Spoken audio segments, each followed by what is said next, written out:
Welcome to another episode of the Banking on Community podcast. Today we have the privilege of speaking with Mason and Christina Ayer of Kerbey Lane Cafe. Welcome. Hey, Jeff. Thank you. It's excited to have both of you on.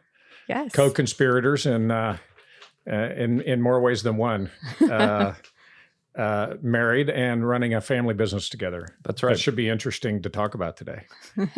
Always is. Mason, you serve as CEO and president, and Christina, you're controller and CFO of Kerbey Lane Cafe. And since taking over the cafe, you've rapidly expanded and you've cemented Kerbey Lane as an iconic Austin business, which it is. Just ask anyone in town. You're known for your caring service and wholesome food served at reasonable prices. And you all have also focused on the cafe's involvement and impact in the Austin community, which we're going to unpack a little bit today too. Done an outsized amount of support there. And we're all grateful for it here in Austin. I want to start today and just kick it right off and talk about your journey and how you came to own and operate Kerbey Lane Cafe. And I'll leave it to you to sort of tag team that response on that, because I'm sure that you both have different perspectives on that.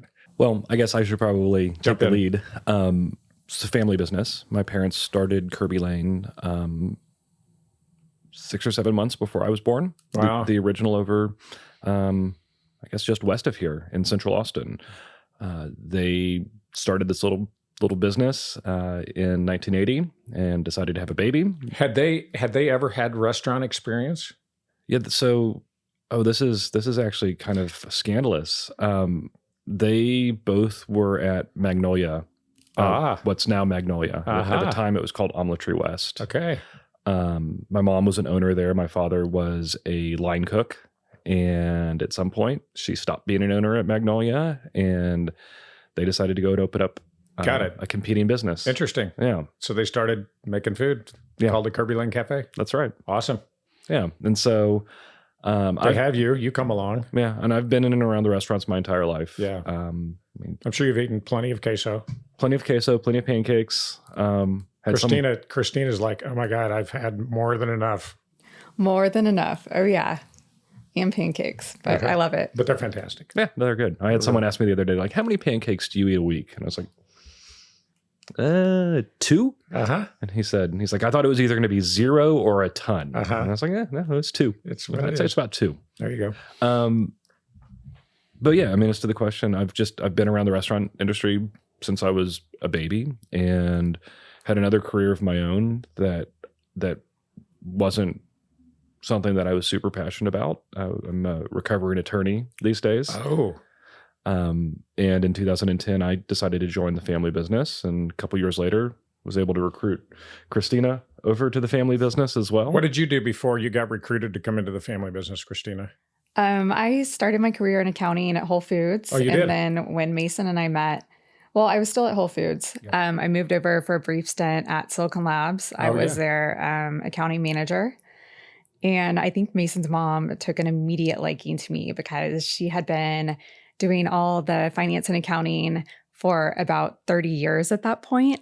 She's like, oh, this woman is a CPA. Oh, I know. I have a job for her. I love her already. So I started working at the business about 3 months before we got married, which was either great timing or horrible timing. And obviously it was good timing. Yeah, we're 9 years. Look at where you're at today. We're 9 years in. So that's fabulous. It's going pretty well. So 9 years in the business together and married? Yep. Wow. Yeah. That's so attorney, accounting to family-owned business. Tell me about owning a family-owned business. I've talked to plenty of people, and there's it's not without its challenges at times, but it's also wonderful. So tell us a little bit about how that influences being a family-owned business, how that influences how you run your business. Well, I think it's good and bad. We don't have investors. So, I mean, ultimately, buck kind of stops here. And I mean, it's our family's livelihood. So we need to try really hard not to screw it up, which for the most part, we do a pretty good job of doing things in a way that's profitable for the company. But then it's also nice, since we're not beholden to investors, we don't have to maximize every ounce of profit out of the business, which allows us to be a little bit more flexible with our outlook and sort of how we approach growth and how we approach our team, how we approach team member benefits. You get to play the long game. Sure. Yeah. I mean, we're not looking quarter to quarter. Yeah. We're looking, frankly, decade to decade. Yeah. Which gives us a level of flexibility that not all businesses have. Do you think about that as you think about your family, and do you think of it on a multi-generational basis? Like, what if we keep doing this and then I'm done, and then do you guys think about those things? I mean, does that enter into your? I really hope our kids don't end up in the restaurant business. I don't know. Maybe Christina feels differently, but I really hope they don't. I hope there's a lot of bankers that do what I do who say, "Oh, I hope my son or daughter don't end up in the business that I'm in." I think that's kind of standard, isn't it? No matter what the industry might be. I mean, I don't know. All I know is the perspective of what we have. Yeah. But I'd rather our children end up in the banking business than the restaurant business. It's a tough business. It is it's 24 hours a day, 7 days a week. And yeah, and consuming public is fickle and trends change, and it's hard. I mean, it's hard to last in the restaurant industry for a long time. And you have lasted for a long time, so you're doing something right. Yeah. I mean, but it's also constantly changing. Yeah. I mean, the concept that we were 30 years ago or even 10 years ago is very different than the concept we are today. I mean, we've had to evolve. We've had to change with the way Austin's changed in order to stay relevant. We've seen that with, gosh, I can't think of how many once iconic Austin businesses are no longer with us. Think Threadgill's and the original Magnolia closed. Frisco's gone. I mean, the list goes on and on and on. And so we've managed to maintain by growing and changing. You've got an excellent brand, and people love your food and your service and your commitment to being awesome at what you do. I think that has something to do with it. Well, we do our best. So what does the next 10 years look like in your business? Well, at this point, we're pretty saturated in Austin.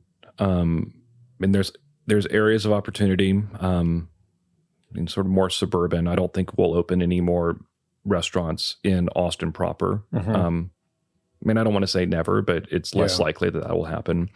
But we also looked at other Texas markets. I mean, this past year we opened up in San Antonio. It's our first venture into that metro area, and so I think that we will continue to grow in San Antonio. We're going to look towards other major Texas markets, be it whether it's Houston, Dallas, 35 corridor. Mm-hmm. I mean, there's lots of opportunity in this state. Yeah. And so when we think about our 10-year vision, a lot of that necessarily includes areas outside of Austin. So when did you open San Antonio?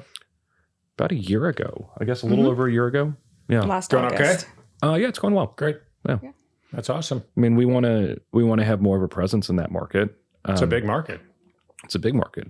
And that's one of the great things about operating in Texas. I mean, from where we're sitting right now, we're within 200 miles of 4 of the 11 largest cities in the country. I know. It's just incredible. Yeah, there's a lot of opportunity here. Yeah, there is. So I always ask this question, and it might be kind of, you may just say, well, everyone, but like, who do you compete with? Like, who are you up against head to head? I feel like we actually talk about this a lot. Because when I think about it, I was like, oh my gosh, like you said, being in the restaurant business is tough business. Consumers are fickle. And I'm like, my gosh, how do they keep doing this year in and year out? They're competing against everyone and everything. So who are your real true competitors, do you view? And is that a fair question to ask? I think it's a fair question to ask. I think it's hard to say, and we do spend a lot of time talking about it. We say, are the people that are going to Snooze, are they also coming to Kerbey Lane, or is it just totally different? I think at one point we would have said Magnolia, but they're wonderful. Unfortunately, they're down to just one location. I know that we view Chuy's as a comparable. We've had demographic studies done that say our guests that eat at Kerbey Lane twice a week also eat at Chuy's twice a week, or something along those lines. That's not the exact study. Sure. But, yeah. And so, but in the breakfast space, there's not a lot of people doing exactly what we're doing at the volume that we're doing here in Austin. Yeah. Well, that's good. Exactly.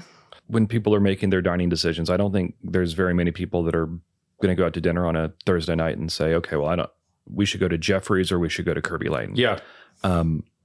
I think that there's overlap in who those people are. I just think that those people are probably not making that decision at that moment. The people that go to Jeffrey's on Thursday night may well end up at Kerbey Lane on Sunday morning. Sunday morning after church or before church. Yeah.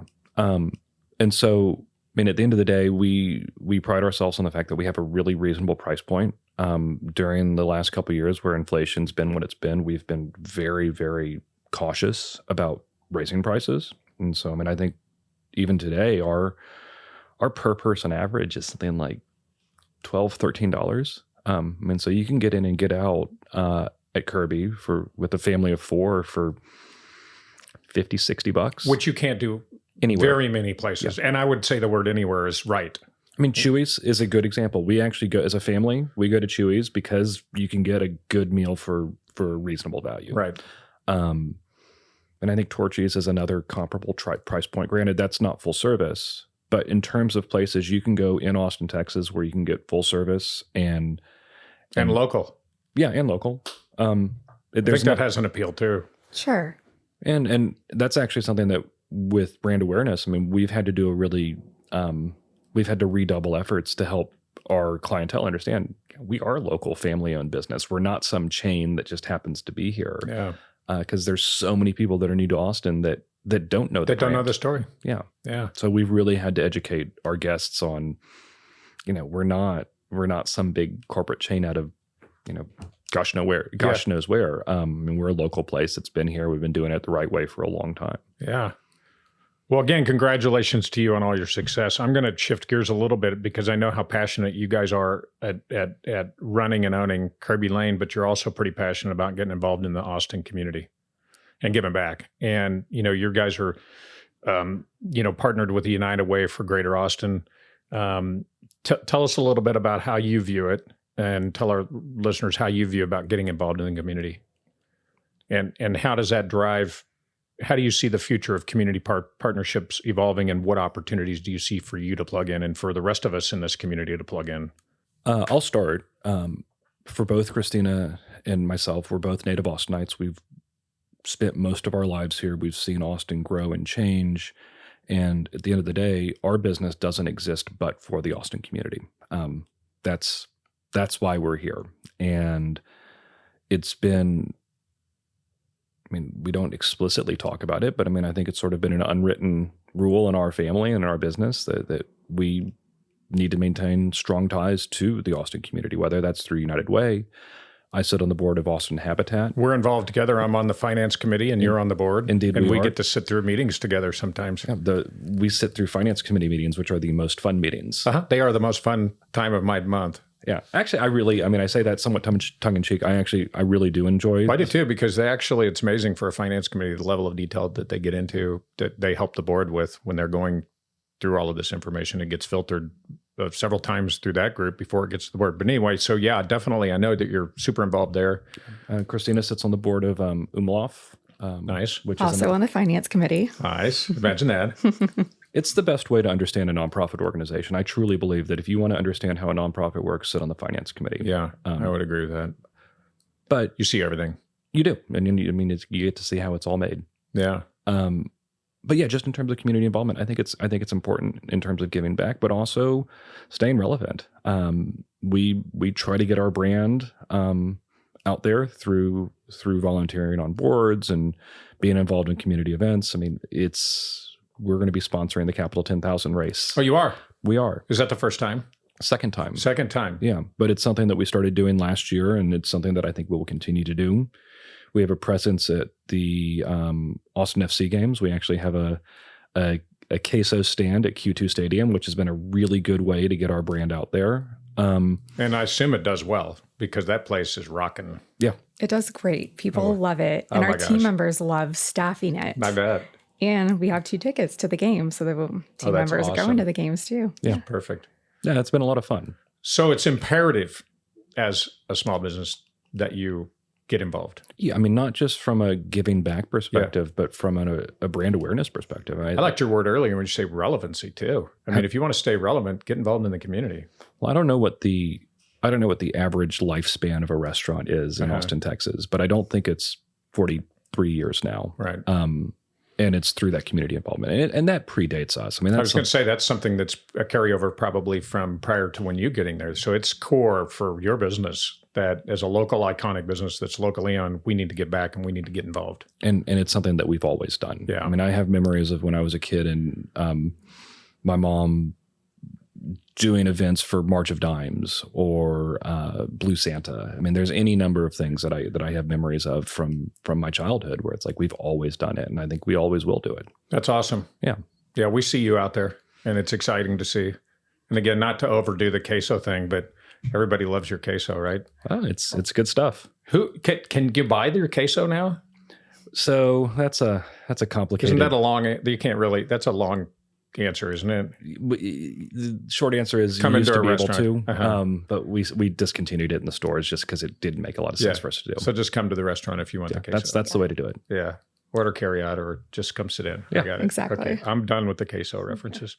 But so we talked about a little bit earlier, but you're opening an 8th location soon. Now, is that the San Antonio one that you opened last year, or is there another one forthcoming soon? So San Antonio is our 10th location. 10th. I got the number wrong. Yes. So 10th location. Yes. And what's your next one? Can It's you a secret. say? It's a Can't secret? say. Okay. But there's one coming. Maybe? In the foreseeable future, yes. Uh-huh. I mean, Not in the immediate future. Yeah, we don't have anything definitive lined up right now. As our banker, Right. You guys are going to be the first to know because Right. you're the ones that we're going to come talk to about. And we appreciate that opportunity to be in that relationship with you. I mean, you guys are fabulous, ideal customers of the bank, and we love banking you. But so with all of the growth, 10th location, maybe it's 11th, 12th, whatever your strategy and timeline looks like in the future, you're not going to stop probably opening locations. But with that growth, how do you stay true to your core values of who you are, loving food and people through all of this expansion, change that we see in the industry constantly, and just growth? How do you handle all that? What do you guys do explicitly? Do you talk about it? How do you handle it? And how do you ensure that you're making sure that's happening? We talk about it all the time. Yeah. It's one of the biggest, I guess, concerns as we expand. How do we sort of make sure our new team members, our new hires are living the culture that we've created here in Austin for 43 years. Pretty well-defined process for that, right? We do. We but we finally sat down with our leadership team 4 or 5 years ago at this point and came up with our core values. For a while, they were just long paragraphs and that no one could tell you. Mason couldn't tell you. I couldn't tell you.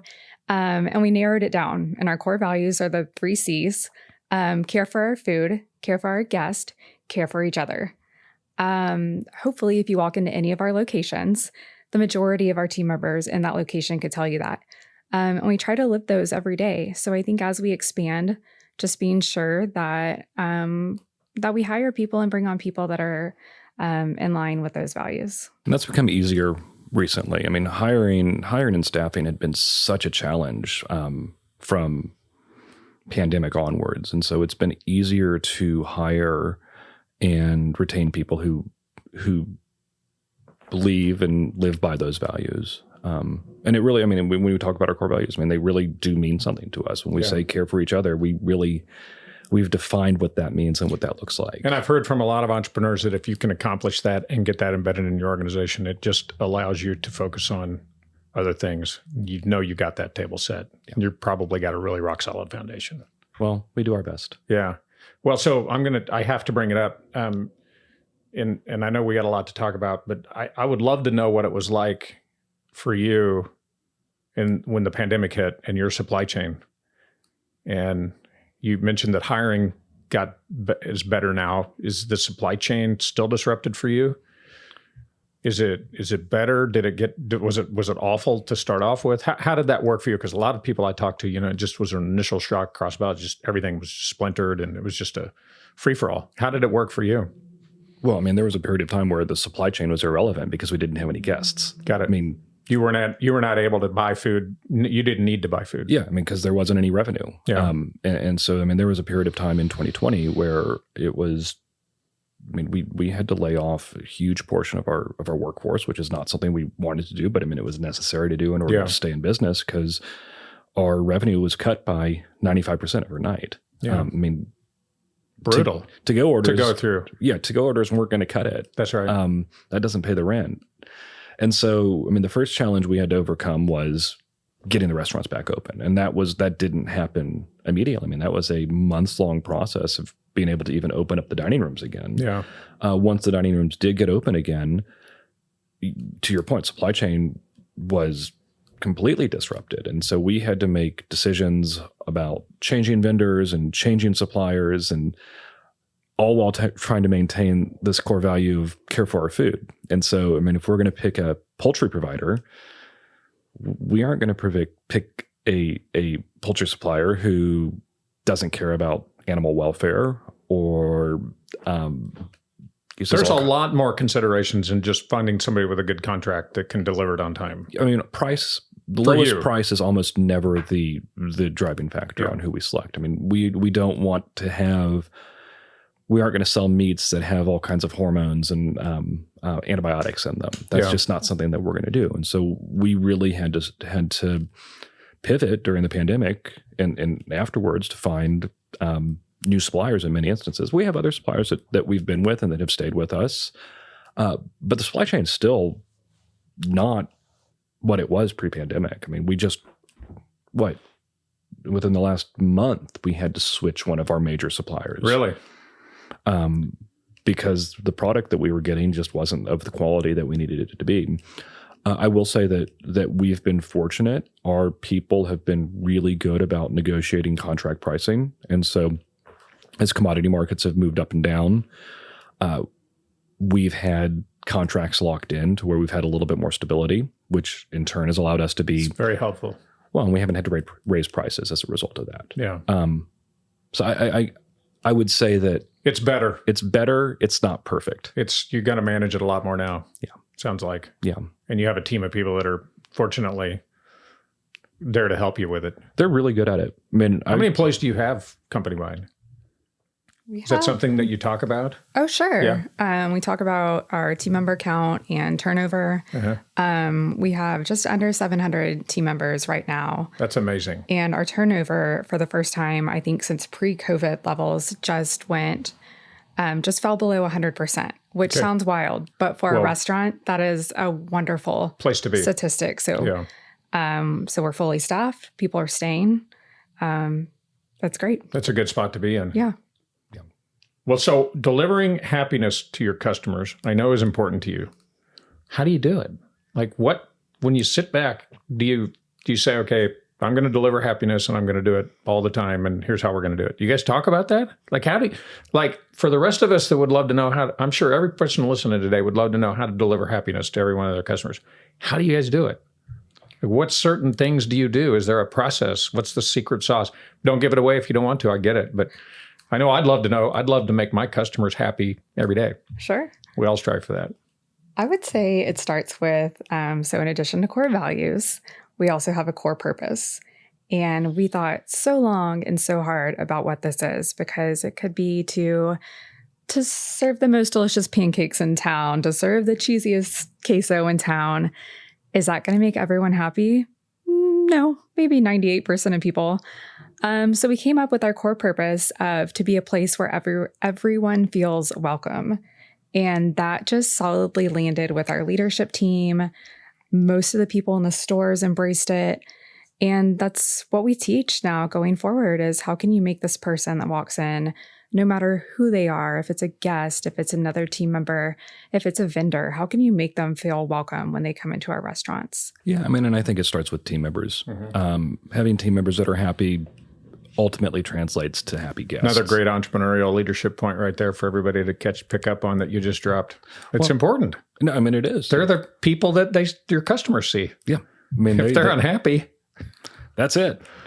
I was at our South Lamar location. I'm there frequently. It's by our office. I was getting coffee, trying to stay out of the way. And then I heard a guest at the counter pull her server aside, and she said something along the lines of, "This place just reminds me of that old REM song." And I'm blanking on it. Christina, what was the song?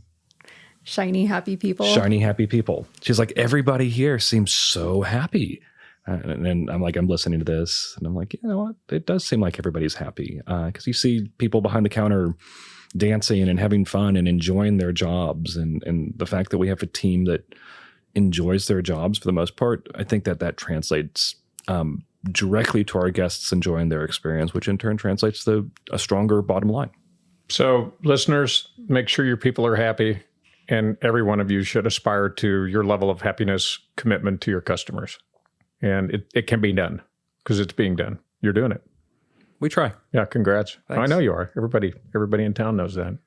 Well, so what advice would you have? And it can be however far-reaching as you want. It could be multiple things. The number's not important, but what advice for aspiring entrepreneurs would you all say?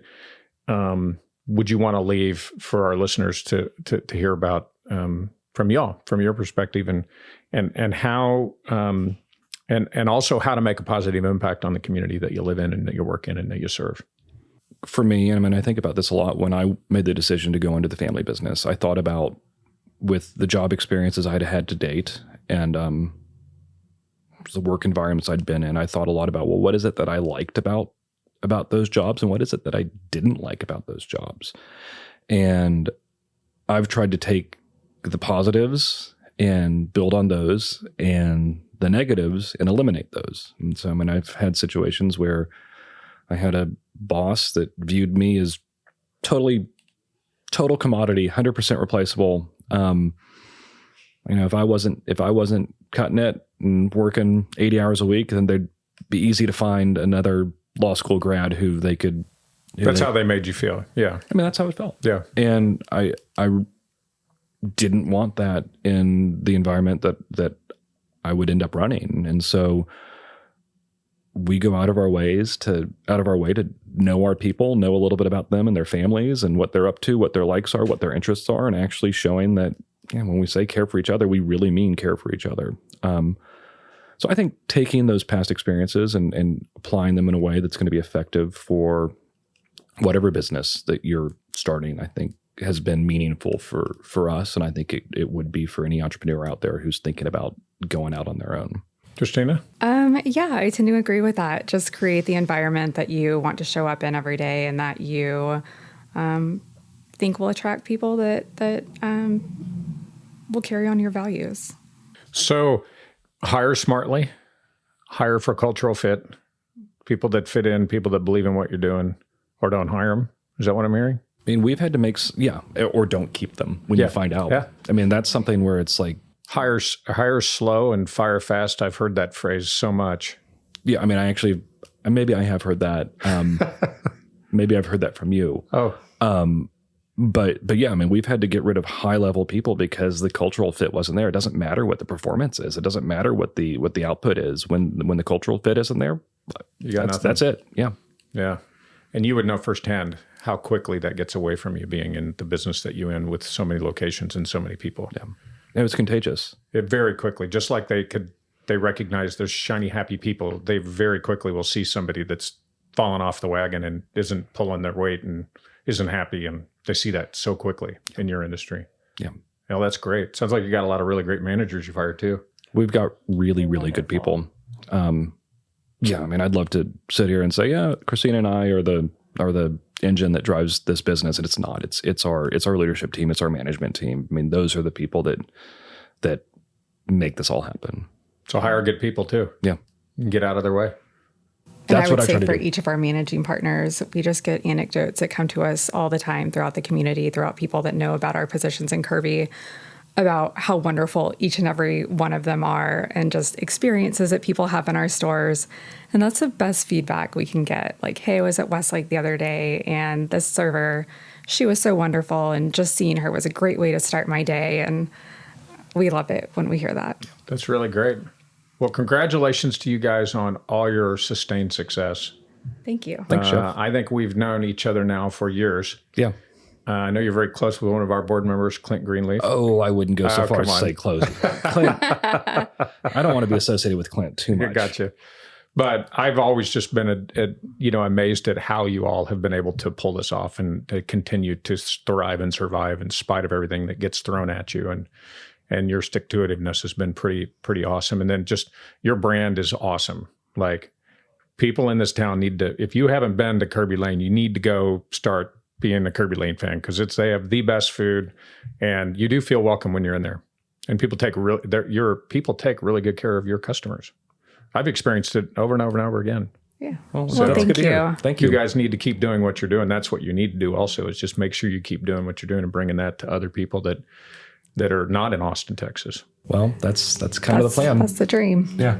So we're about done here. I don't know if there's anything you want to ask of me, but I always ask this question kind of at the end, but like, if you could just say, like, what's the most worthwhile or the best investment you've ever made, what would it be? I think ultimately, and this sounds super cliched, but the people that we have, the people in our leadership team, I mean, I don't know what the average tenure is in our leadership team. It's got to be, it's got to be well over 10 years. I mean, our people are really, really good, and we couldn't do it without them. And so at the end of the day, I think that it's investing in those people. It's been the best investment we've ever made. Great advice for other entrepreneurs and other leaders that are trying to figure things out. Well, most of our people are homegrown too, which is really interesting. I mean, That is fascinating. So you grow them up, you build them yourselves. Oh, yeah. Our executive leadership team, there's this crazy statistic, if you will. There's 8 of us. The average age is 42, and the average tenure is 18 years. Unbelievable. Yeah. It is wild. Wow. It's like our VP of Ops started as a cashier. Our VP of Systems and Strategy started as a parking lot security. Oh my goodness. So We didn't get to talk about this, but my first job was actually at Kerbey when I was 16. Seriously. I was a hostess at the Old Northwest location. You didn't know him Did not know him at at the all. time, right? When we started dating, he tried to fish my paperwork out of storage. That's so funny. yeah, found out she was eligible for rehire, so that was good. That's so good. Yeah. I love it. You guys look like, every time I see you, having just a ball running a family business together. I'm sure it's not without its challenges, but You didn't see us during COVID. I know, I'm sure. It was a little less fun. Yeah. You guys are made for it. Well, It's fun. yeah, it is fun, and it's fun working together. I mean, it really is. Yeah. We didn't know that was going to be the case, but it's been fun being business partners. Yeah. Well, that's fantastic. Great story. Keep up the great work. It's really great to get together with you guys again. And I couldn't wait to have you on the show today, because there's so many people out there that need to hear your story. Those that maybe go to the restaurant today that don't realize, like you said, the backstory behind this, and those that haven't been yet, we got a lot of new people coming into Austin. They need to know Yeah, come check us they out. need to know what Kerbey Lane's all about. Iconic. I agree. Thanks for coming in. Thanks for Jeff. having us. Oh, you to see bet. All right. Take care. Thanks for joining Banking on Community from Austin, Texas. Today's episode gave you an aha moment. Would you let us know? We'd love to hear from you. You can come into one of our branches and share with us what you loved about today's conversation, or reach out to us on social media. Community banking is about solving problems, not just for customers, but for neighbors. If you know someone in our community that would benefit from this conversation, please share this podcast with them.